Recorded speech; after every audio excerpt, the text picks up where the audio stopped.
now I want to turn to the lecture, and I'm going to start the lecture with my true confession of the day, okay? I did something a little insane, and I'm not entirely sure how this is going to work out. I did it for you. Basically, on the syllabus, it says that the title of this lecture is Citizenship and Leadership, or Leadership and Citizenship. I don't even remember which one I put first. And initially, my idea had been, when I wrote the syllabus for this course before the semester even started, well, this is going to be a lecture that has something to do with new ways of like how the revolution changed people's sense of themselves as citizens, how people were behaving differently because of the approach of revolution and then because of the fighting of revolution. And I was going to talk a little bit about crowd actions and about how the revolution itself wouldn't really have been possible without crowd actions. I know a little bit about mob actions, and we've seen some in action. So I was basically going to talk about how the revolution politicized people, how it, on a mass scale for many different kinds of Americans, brought them into the public sphere, made them think and act politically in a way that perhaps they hadn't before. And then I was going to accompany that with a brief discussion about the elite in this environment being, on the one hand, appreciative of this sort of mass popular involvement, because there would be no revolution without it. That is the revolution.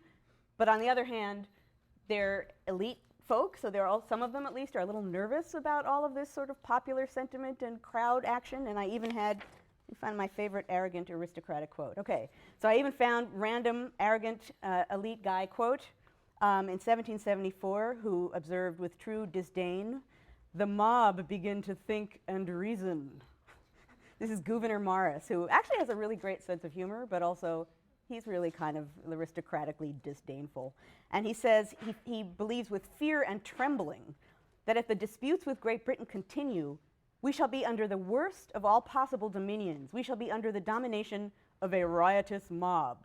Okay, so Gouverneur Morris is an extreme example of some sort of elite concern about what the revolution means. What does it mean that people are rising up? So that was going to be today's lecture. That was my plan.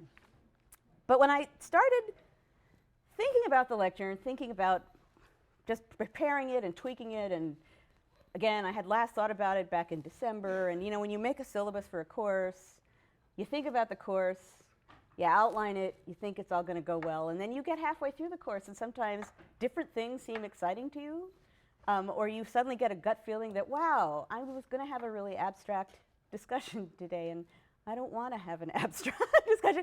I want us to be grounded in the actual revolution. All of those things happened to me when I was thinking about today's lecture. And I decided at the absolute last minute I wasn't going to give that lecture. At literally the absolute last minute. Today, this morning for me was like a reality show called The Lecture. And I was like, Freeman, 3 hours, research and write a new lecture. So I was sort of frantically at my desk. So not only did I research and write a new lecture, but it's based entirely on primary research. So I mean, I really researched. You'll hear. And I'm going to explain in a moment what I'm actually going to be lecturing on, which is related to what I'm supposed to be lecturing on. But basically, I just came up with something that to me felt more interesting, more immediate.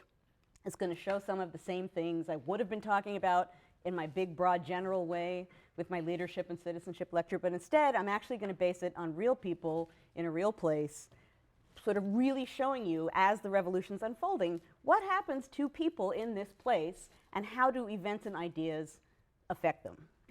So when I said I hope I have a minute or two at the end, given that I literally was printing this out as I was grabbing my coat to run here, hopefully this is all going to work and the lecture will go swimmingly. This is true confessions, right? I should never get up in front of you and say, maybe my lecture will die.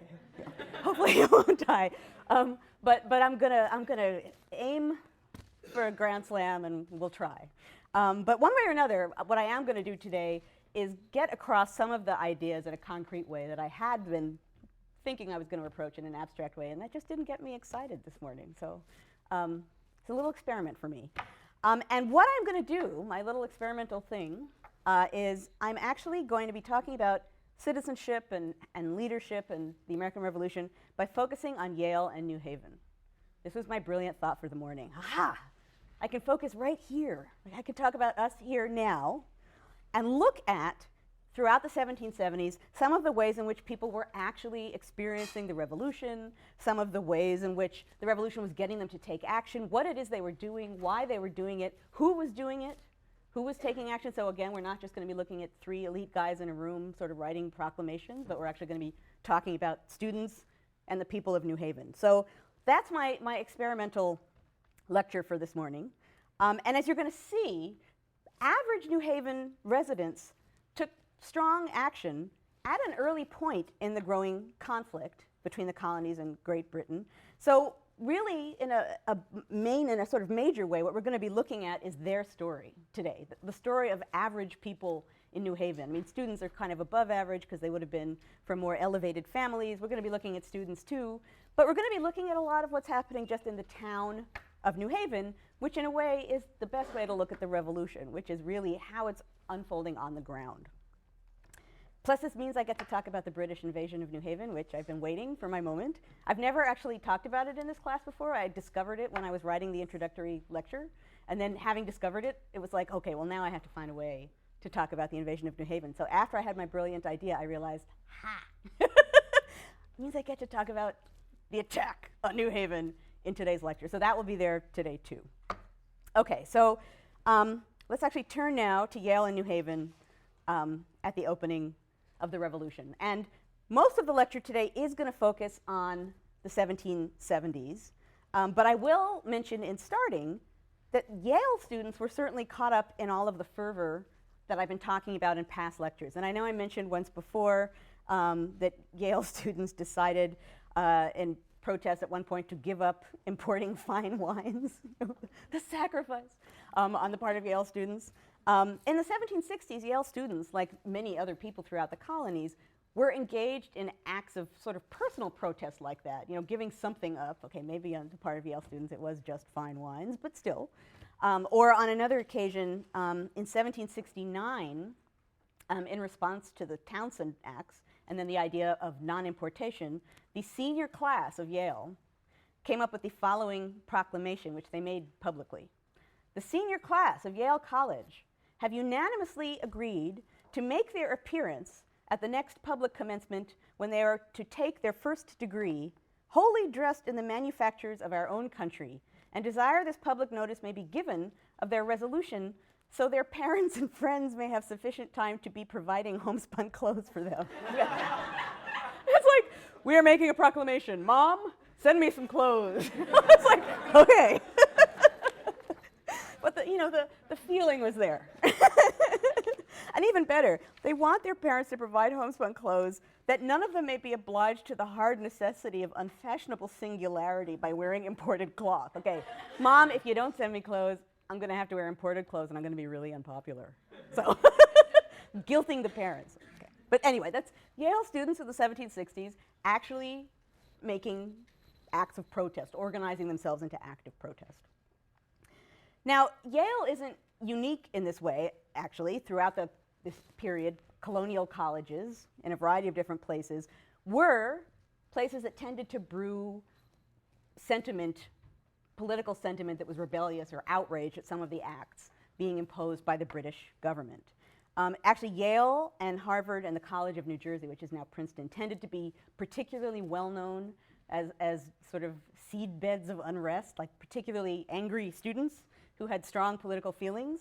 But there were other colleges as well where the students really were provoked to acts of protest in a variety of different ways. I mean, this morning in researching for this lecture, I found a bunch of Princeton, College of New Jersey students who decided that no one in Princeton should be drinking tea. So they went out into the town and just personally forced their way into people's houses, and when they found tea, they burned it. That would be really popular, right? And then one of them said something like, "That was a real frolic." You know, okay. The town must have been very pleased.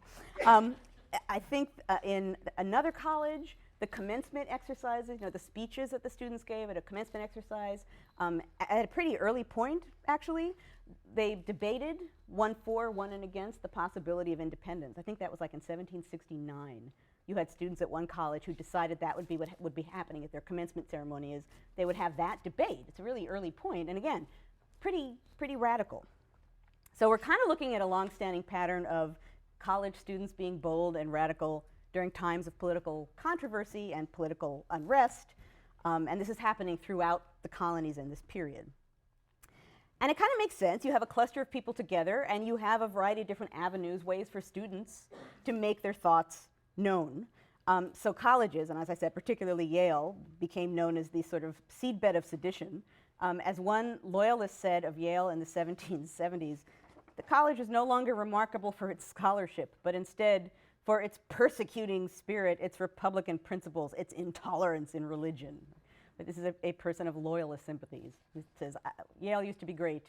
It's all downhill now. They have those crazy, wild, radical students. Or, as a British officer put it in 1779, he happens to be the British officer who invaded New Haven, quote, "That place, New Haven, is a spacious and very considerable town. It has the largest university in America and might with propriety be styled the parent and nurse of rebellion." Hey, we are the parent and nurse of rebellion, like Yale. Hate Yale. Okay. But this is not to say that colleges in this period are little isolated seedbeds of rebellion and everybody else is sort of sitting around whittling pieces of wood thinking, I wonder what the British are doing today. Right? It's not as though the colleges are isolated from the communities or that the colleges only notice the communities when they're going to go out and burn random citizens' tea, as they did in New Jersey. There were connections between whatever was going on in these colleges and whatever was going on in these towns. And we're going to see that play out a couple of times in this lecture today. Sometimes things that went on in the town spread their way onto the Yale campus. An example of this is in the late 1760s when there was a rally on the New Haven town green against British policy. And the Yale students apparently attended that rally and got very stirred up by the rally and decided to continue it on the Yale campus. At which point a big group of students decided it would be a really great idea to declare their political sentiments by toasting English radical John Wilkes. And they decided not, and I don't know where this number came from, because I didn't have time to research where the number came from, but you'll hear why I questioned it. They decided that they would toast John Wilkes 45 times. Okay, that's 45 drinks. So one observer who I gather from my research this morning had loyalist sympathies said that instead of drinking 45 glasses in honor of Wilkes and liberty, the Yale students drank themselves 45 degrees in extremo drunk. So we got plastered Yale students like, yeah, liberty. But that's, the town spreading into the realm of the gown. Now, in the 1660s, we're seeing these sort of public demonstrations, New Haven, Yale campus, protesting policies, but not anything that dramatic happening. But things become worse as relations between England and its colonies became worse, and as actions became more aggressive on both sides.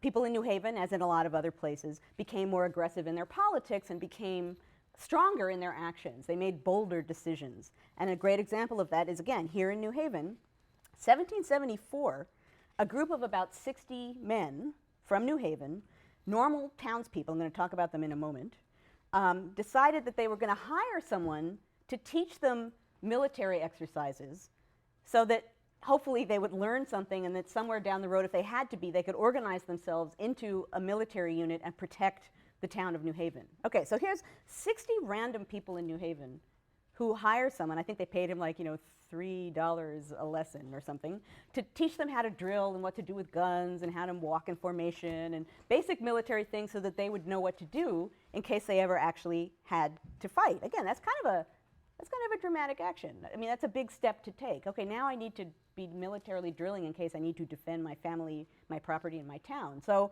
that certainly gives you a sense of what it felt like, what was sort of floating in the air at this time for people in New Haven to take that kind of an action. In early 1775, they met as a group and they decided that they would really organize themselves into a real military unit as opposed to guys taking lessons on how to drill. So they met, they voted on uniforms, they figured out the best way to obtain arms so that they'd know where they'd be getting them from. And then not long after that, they actually wrote to the Connecticut State Assembly and said that they, quote, anxious for the safety of our country and desirous of contributing all in their power to the support of our just rights and liberties, have formed themselves into a military company, and then added that they wanted the Connecticut State Assembly to officially make them a sort of district military unit. So they wanted official recognition from the Connecticut State Assembly. Again, really interesting. Random 60 guys, like maybe we better know something military. Then after that, they decide, oh, okay, well, maybe we actually we could organize ourselves so that this will actually be real. Hey, now that we've organized ourselves, we could actually get like state recognition so that we'll be on call and armed and ready in case something bad happens. Again, kind of an interesting chain of events, series of personal decisions on the part of those random 60 men. Now let's look for a minute at who they are. One of them apparently owned a hat store on Chapel Street. One of them was a barber who is described, quote, as a rather eccentric person. I don't know what that means, although I was dying to have the time to figure out why the barber was rather eccentric, but we have an eccentric barber who's one of the 60. A chairmaker, a few sailors, someone who was just described as a man of leisure. It's an interesting to ponder what that means. A lawyer, a few grocers. There was a grocer who lived on State Street and a grocer who lived on the corner of Chapel and Church. And of course, for me researching this morning, it's really fascinating to be finding people living in places that, of course, we all know.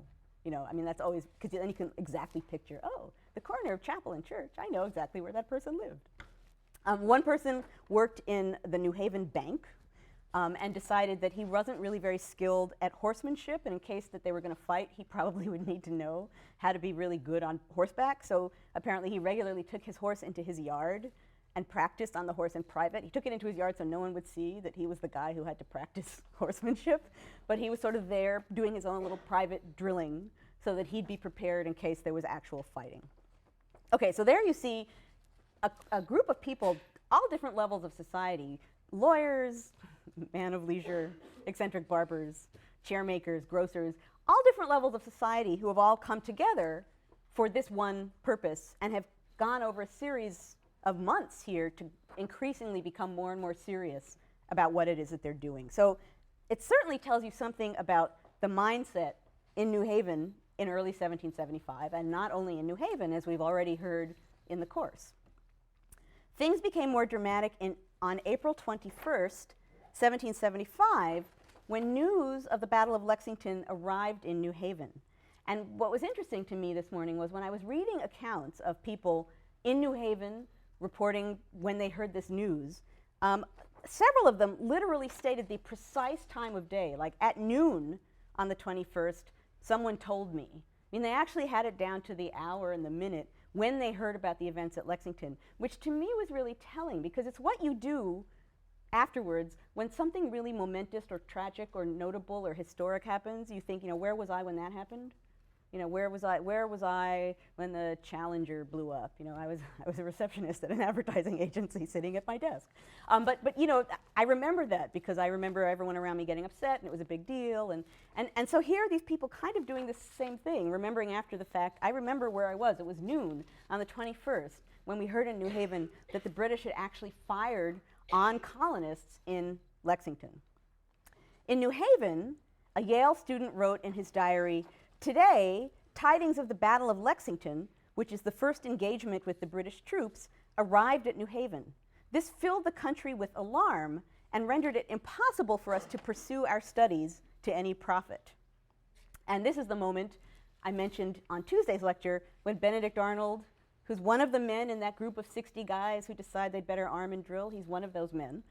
When he decides that they need arms and they're going to march to Massachusetts, and he sort of fights the New Haven Town Committee to get the key so that he can grab arms and go march with his men up to Massachusetts. So I'm linking today's lecture with Tuesday's lecture. Very proud. And actually, he and his men, as they were preparing to leave town and sort of go off to fight, they drew up an agreement which they all signed, a sort of pledge to each other, and a public statement as to what they were doing and why they were doing it, which is worth quoting because you'll hear in the middle of it something you might not expect to see in a statement being drawn up by a bunch of guys who've just by force armed themselves and are going to go march to Massachusetts to fight the British. So this is the beginning of their statement. "Be it known that we, the subscribers, having taken up arms for the relief of our brethren and defense of theirs as well as our just rights and privileges, declare to the world that we from our hearts disavow every thought of rebellion to His Majesty as supreme head of the British Empire. Okay, they've taken up arms, they're marching to fight the British, and the first thing they say in the first sentence of their proclamation is, we're not rebelling against the king. That, when I read this, I thought, wow, that's, and I've been saying over and over again in class, it's that all of these things are mixed in together. People are upset, they're angry at what's going on, they're angry at British policy, and they're loyal to the king, and they're thinking about independence, but they're unsure about independence, and they're still linked to England. And in a way, that statement is a great example of that.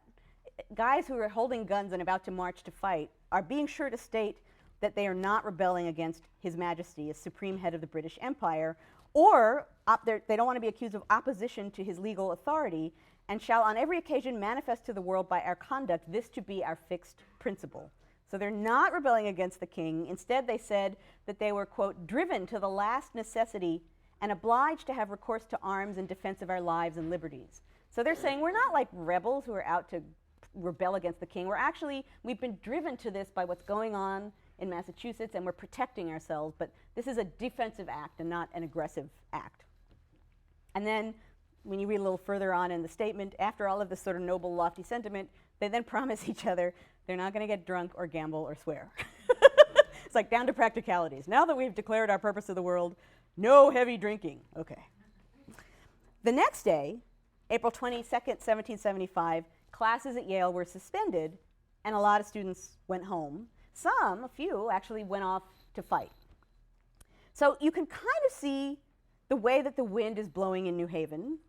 You can imagine, given these sorts of events, potentially how much fun it would have been to be a college student with loyalist leanings at this particular moment. It would not have been very fun, and sure enough, in 1775, there was that student. I discovered that student this morning. There was I don't know if he's the only one, but he's the guy who got in trouble. There was one college student here at Yale who was a declared loyalist, 1775. He did not make other Yale students very happy. He must have been loud about being a loyalist, otherwise, don't know how it would have been so obvious to everyone that he was a loyalist, but a large chunk of the Yale student body decided to have a meeting to debate what should be done about this student. Okay, obviously things are not going to go well for the student. What should we do about this student? They decide that they are going to formally denounce him publicly as, quote, an enemy to his country, and that no one will be allowed to socialize with his student ever again.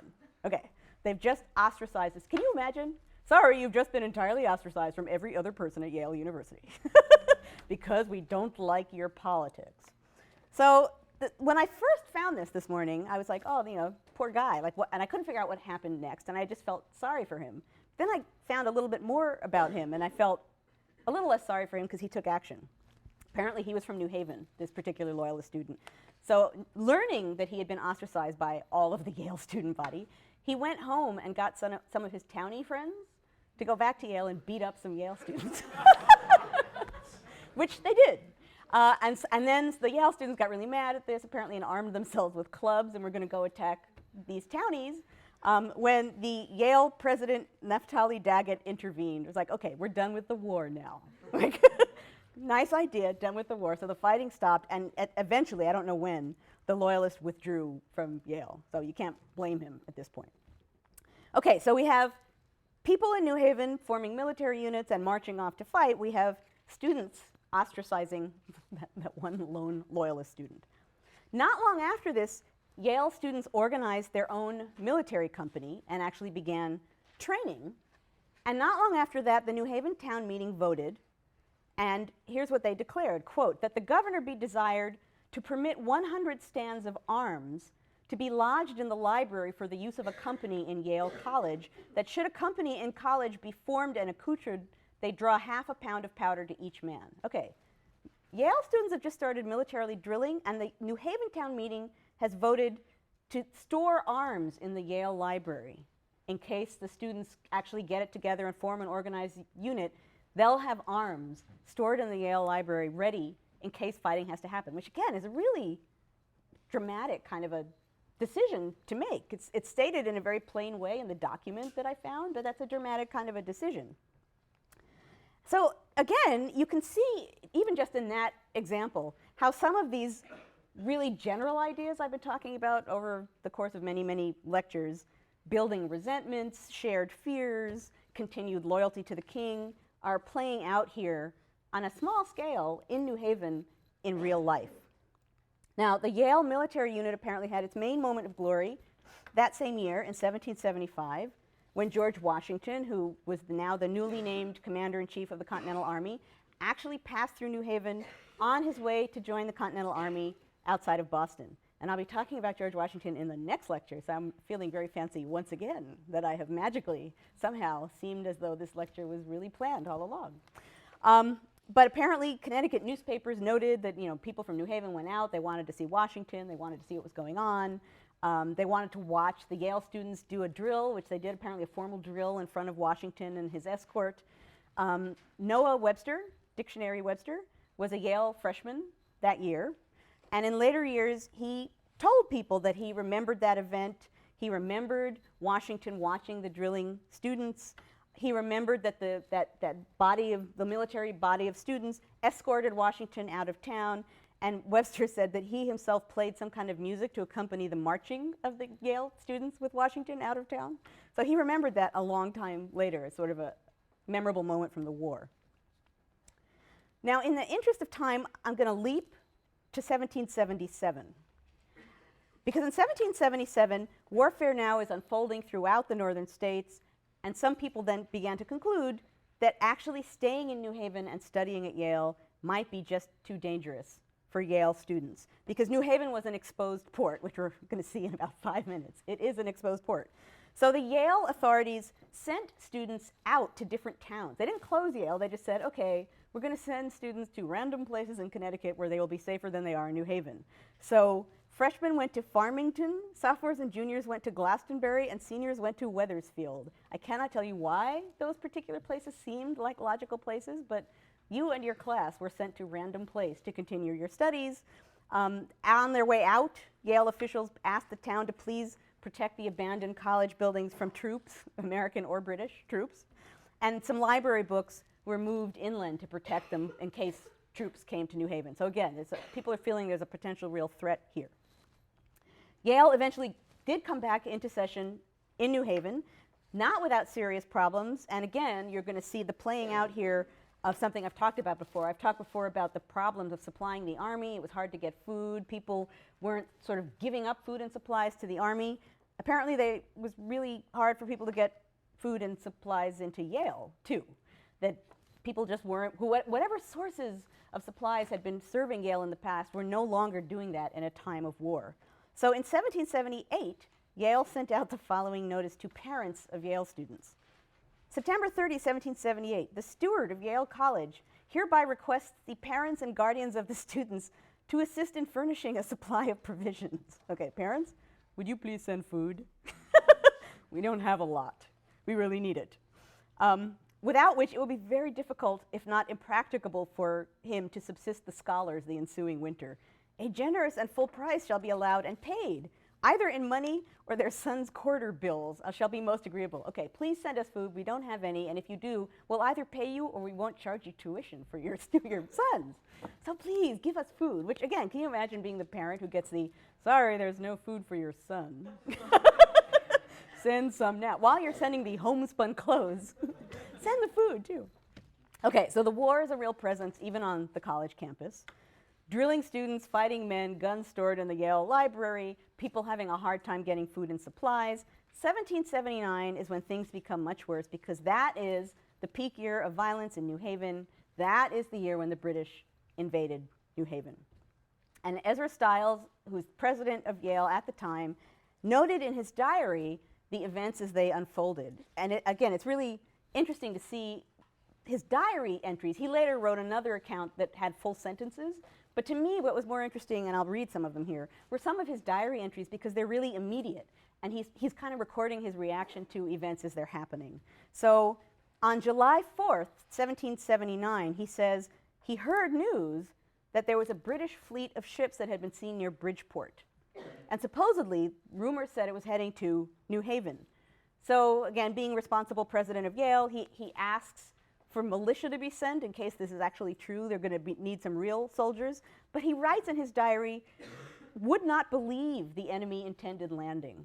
Okay, he hears the rumor and he takes action, but he actually literally cannot believe that the British are actually going to get off the ships and attack. That can't be real. Can't be really happening. The next day, July 5th, Stiles, using a telescope, says that he saw the ships distinctly from the steeple of College Chapel. And he continues, began to remove all property. Militia meeting, Tories calm. With telescope from the tower or steeple, clearly saw the boats putting off from the ship and landing a little after sunrise. He sees the smaller boats going off of these ships with soldiers to land on the shore. Immediately, I sent off college records and papers and a bag of my own things, sent his family away. The next day, July 6, Stiles writes, enemy paraded, sailors came on shore and took their turn at plunder. I'm going to continue a couple days here and then go back to the actual invasion, just because the series of things he writes here are interesting, and then they become weirdly personal, which again reminds you that this is a real person's experience. He says, July 7th, 11 o'clock p.m., enemy landed and burnt Fairfield. July 8th, removing my furniture, he's now moving his furniture out of Yale, removing my furniture broke my Fahrenheit thermometer, which I've had since 1762. I was like, oh, okay, I feel sorry you're moving your furniture, and he broke his thermometer. July 12th, the whole town moving. And then July 23rd, this little tiny reminder that Yale is still an institution that exists. July 23rd, Stiles spent the day writing diplomas onto parchment. Like, yeah, I know there's this whole attack thing. I've still got students, and they still have to graduate, so I'm going to write out their diplomas, which I think is really kind of striking. Okay, let's turn back for a minute to look at precisely what happened as the British invaded New Haven. Apparently, they decided to attack the Connecticut shore to draw some of Washington's troops away from White Plains, New York, where I guess they were, and that was, I guess, a strong position to hold. So the British thought, well, if they attack the Connecticut shore, they'll entice Washington to send some of his troops to Connecticut, and that way maybe they can defeat them on both fronts. And New Haven ends up being the first target in this plan. So on July 5th, the British debark in New Haven Harbor. They had about 2,000 soldiers. One part of the troops was going to enter New Haven from East Haven, and the other part was going to enter from West Haven. Stiles wrote in his diary, perhaps 1/3 of the adult male inhabitants flew to arms and went out to meet them. A quarter removed out of town doing nothing. The rest remained unmoved, partly Tories, partly timid Whigs, and then he adds that some of the Tories armed themselves and then went out to fight with the British. That's a great example of how, you know, I think our impulse is to say, well, the people were united in unity against the British. It's like, well, no, the entire town wasn't a big lump of rebels. It was people with different ideas, and you just, Stiles in that one little sentence, he has people going to fight with the British, people going to fight against the British. He has people sort of not knowing what to do and kind of just staying in town, and then people not wanting to do anything, just wanting to get themselves out of there, all sort of happening at the same time.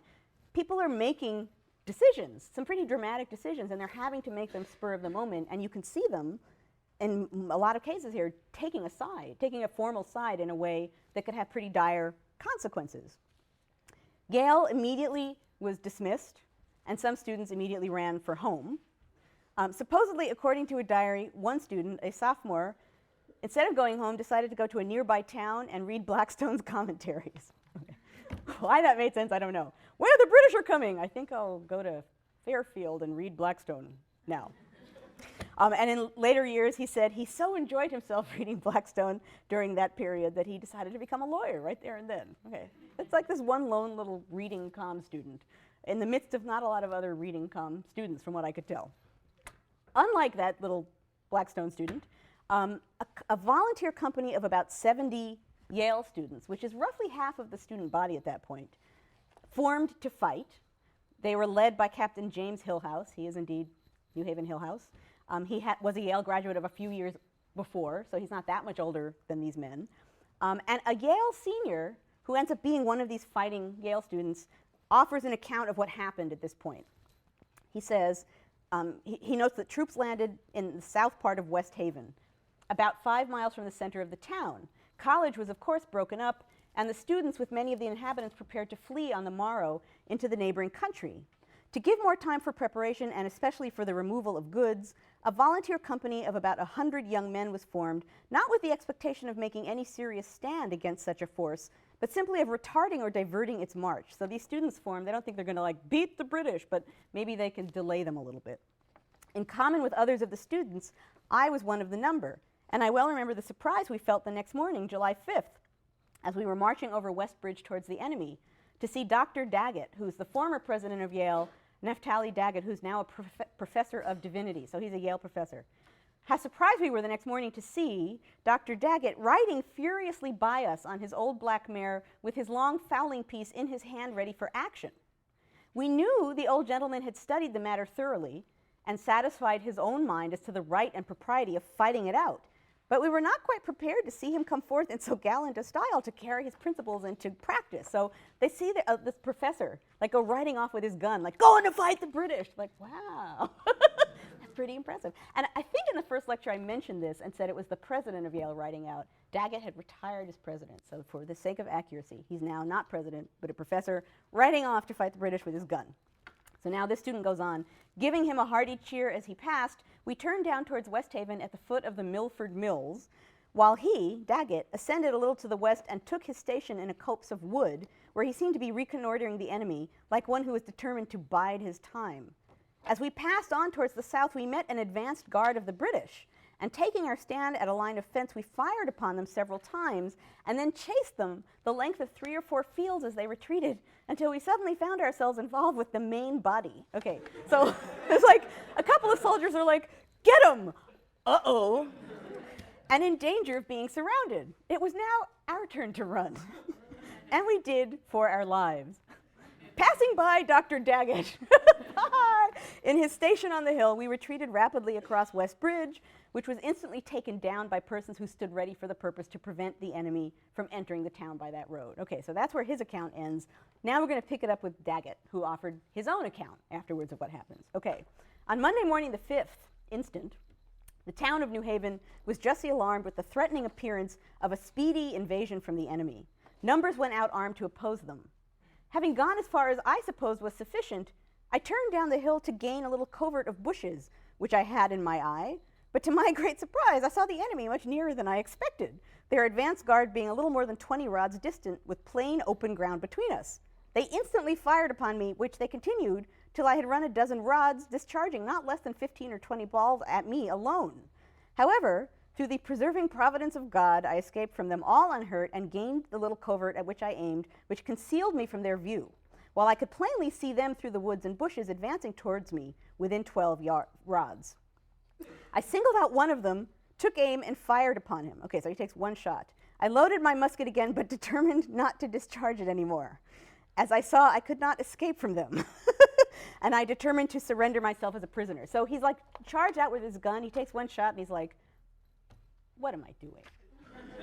I'm like, a guy with a gun and the British army? Like, what am I doing? It's like, okay, I'll surrender myself as a prisoner. I begged for quarter and that they would spare my life. They drew near to me, I think 2 only in number, one on my right hand, the other on my left, the fury of infernals glowing in their faces. They called me a damned old rebel and swore they would kill me instantly. They demanded, quote, what did you fire upon us for? I love the question. Why are you shooting at us, you old crazy man sitting in the bushes? I replied, because it is the exercise of war. Okay. That did not impress the British.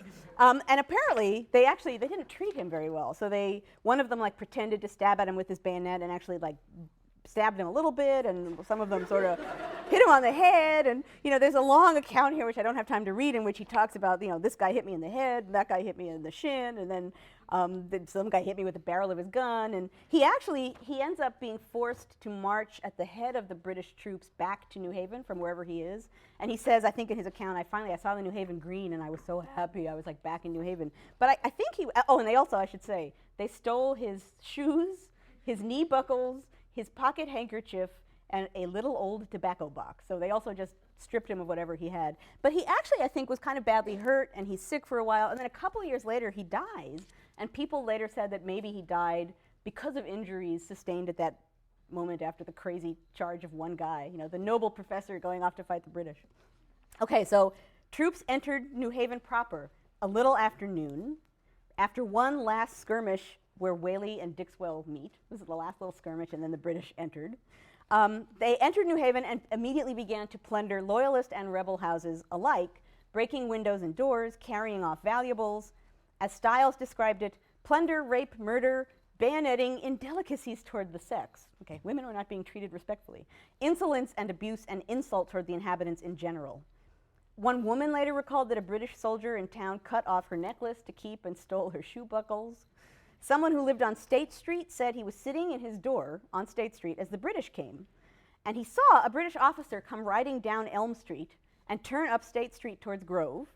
And then he saw someone he knew from East Haven ride over, holding a musket which he leveled and fired at the British officer, who fell off his horse and sort of crawled into someone's garden, at which point the East Haven guy grabbed the officer's horse and rode away. So it's like, I shot me someone from the British Army and I got a horse too. So.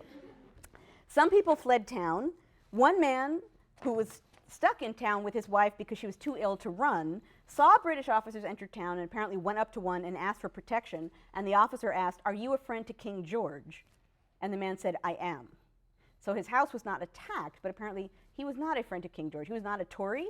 So for thereafter in town, he was someone who was highly unpopular because he had, I suppose in a sense, sold himself out to protect his house. Again, a sort of decision of the moment that makes sense, but that then had implications. Some New Haven Loyalists actually fled with the British Army, which, as they left, actually, they left a lot of destruction in their wake. Okay, so what have we seen today? We've definitely seen how ideas and events happening in places pretty far removed from New Haven are distilling their way down right here, Yale College, New Haven, Connecticut, and really driving people to take action, sometimes pretty dramatic action. We've seen average citizens, average people from New Haven, stirred to act, merchants, lawyers, sailors, shoemakers, students. We've seen how the coming of war revealed all kinds of divisions among local people, as well as unity, because people did have to make choices of all kinds. So basically, we've seen in this one little real-life example how the coming of the revolution and then the carrying out of the revolution drove average people to become politically active and also militarily active, to think through their options, to decide what they really believed, and then in many cases to take a stand. So Professor Daggett, the student says, we know he'd been thinking about it, and he'd been thinking about what he wanted to do, and he had decided that if pushed, he would fight. The student's kind of surprised he's actually heading out with a gun, but again, the student knows that Daggett was thinking through what his actions were going to be, and then he watches him take action. Like the Loyalists who left New Haven with the British. Again, a really dramatic action. So in just this little sort of case study of New Haven and Yale, you can see how citizenship and leadership came to have different meanings, how people were understanding what they were supposed to be doing as citizens in a different way as they lived the experience of fighting a revolution. Okay, I ended that on time. I even read I'm so impressed with myself. The instant lecture. Okay, and I ended 2 minutes early, so you have time to get your midterms. Have a wonderful spring break, and I will see you after.